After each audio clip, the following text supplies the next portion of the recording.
नमस्ते, खुश रहो बेटियाओ। I am doctor Himanshu Mathur, associate professor, department of management study, faculty of law and governance, Jyoti Vidyapeeth women's university. Today we will start a new topic, fundamental analysis.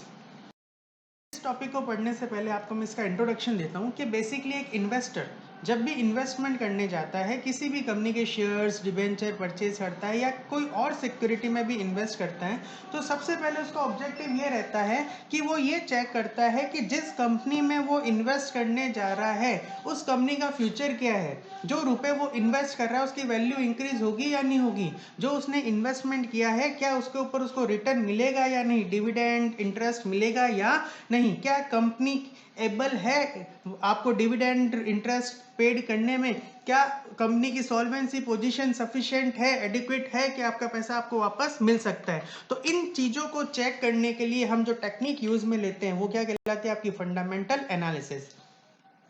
Fundamental analysis is really a logical and systematic approach to estimating future dividend and share price। जैसा कि मैंने अभी आपको बताया, it is based on assumption that share price is determined by fundamental factor relating to the economy, industry and company। ये fundamental technique जो है वो ये मान के चलती है कि एक कंपनी के शेयर्स की जो प्राइस है उसके ऊपर तीन चीज़ों का अफेक्ट पड़ता है, हमारी कंट्री की इकोनॉमी का, इंडस्ट्री का और कंपनी की खुद की परफॉर्मेंस का। इन तीनों को अपन आगे डिटेल में पढ़ेंगे। It is a detail analysis of fundamental factor affecting the performance of company. Basically fundamental analysis में हम क्या करते हैं, जितने भी इकोनॉमिक फैक्टर हैं, इंडस्ट्री और कंपनी के तीनों को हम एनालिसिस करते हैं और उसका ओवरऑल इंपैक्ट हम देखते हैं कंपनी की शेयर्स प्राइस के ऊपर। Each share is assumed to have an economic worth based on its present and future earning capacity. This is called its intrinsic और fundamental value। आपको एक मैं सीधा सा एग्जांपल देता हूँ। आप एक मकान परचेज करने जाते हो और वहाँ का जो ऑनर है वो आपको कहता है मैं 50 लाख रुपए में आपको मकान बेचूंगा, तो क्या आप 50 लाख में खरीद लोगे? नहीं खरीदोगे। आप सबसे पहले देखोगे कि 50 लाख इस मकान की वर्थ है या नहीं। आप उसके आसपास की लोकेशन देखोगे, उसका कंस्ट्रक्शन देखोगे, उसका ड्राइंग नक्शा देखोगे, उसके बाद में डिसाइड करोगे कि हाँ 50 लाख देने लायक है या नहीं। उसी तरीके से शेयर की मार्केट प्राइस भले 100 रुपए चल रही हो, 120 रुपए चल रही हो, उससे मतलब नहीं है। आपको ये देखना है कि अगर मैं 120 में शेयर परचेज करता हूँ तो क्या इसकी एक्चुअल वर्थ 120 रुपए है या नहीं। तो इस चैप्टर में हम यही देखेंगे कि कंपनी की एक्चुअल वर्थ या उस कंपनी की शेयर की एक्चुअल प्राइस कितनी है, फिर हम उसको मार्केट वैल्यू से कंपेयर करेंगे, फिर हम ये डिसीजन लेंगे कि हमें शेयर परचेज करना चाहिए या नहीं करना चाहिए। तो ये सब इंक्लूड होता है आपके फंडामेंटल एनालिसिस में। Investor can compare the intrinsic value of shares with the market price to arrive at an investment decision। जो इन्वेस्टर है वो क्या करता है, शेयर्स की actual price intrinsic value calculate करता है और उसको मार्केट वैल्यू से कंपेयर करता है और ये देखता है कि क्या शेयर को परचेज करना मेरे लिए बेनिफिशियल है या नहीं। कैसे, आप एक मकान परचेज करने जाते हो और ऑनर आपको बोलता है 50 लाख रुपए में सेल करूंगा। आप उस मकान की लोकेलिटी देखते हो, कंस्ट्रक्शन देखते हो, आसपास का एरिया देखते हो, आपको पता है आसपास में सुपरमार्केट है, कंस्ट्रक्शन भी बहुत अच्छा करा हुआ है और यहाँ का आसपास की जो लोकेशन है वो भी अच्छी है, पार्क है, सब कुछ है और आप उसकी वैल्यूएशन भी कराते हो और आपको पता चलता है वो मकान की वैल्यू तो 55 लाख आ रही है। तो आप क्या करोगे, मकान को परचेज कर लोगे। क्यों? क्योंकि 55 लाख की चीज आपको कितने में मिल रही है, 50 लाख रुपए में मिल रही है।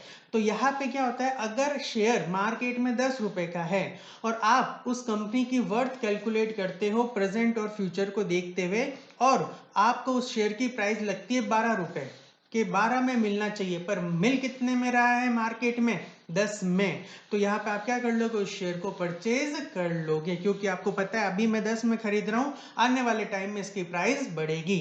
शेयर की प्राइस बेसिकली डिमांड और सप्लाई के बेस पे कैलकुलेट की जाती है। If the market price of share is lower than intrinsic value, investor would decide to buy the share as it is under price. The market price of such share is expected to come down in future. The investor would decide to sell such a share। अब for example आपके पास में share है और उसकी market price अभी 10 रुपये चल रही है, और आपको ये पता चल रहा है कंपनी का एनालिसिस करने के बाद में कि उसकी प्राइस 8 रुपये ही है एक्चुअल में देखा जाए तो आप क्या करोगे, हाथों हाथ उसको सेल कर दोगे। 8 की चीज़ कितने में सेल हो रही है, 10 में। The logic of this three-tier analysis is that company performance depend not only its own efforts but also on the general industry and economy factors. Now, economy industry company analysis framework, basically जब आप fundamental analysis करते हो, company की shares की price की valuation करते हो, intrinsic value निकालते हो, तो उसमें हम केवल कंपनी की परफॉर्मेंस को नहीं देखते हैं, उसमें हम 3 फैक्टर को एनालिसिस करते हैं, अपनी कंट्री की economy, industry and company self. Economy wide factors such as growth rate of economy, inflation rate, foreign exchange rate, which affect all the company. Industry wide factors such as demand, supply gap in industry, emergence of substitute product, change in government policy relating to the industry.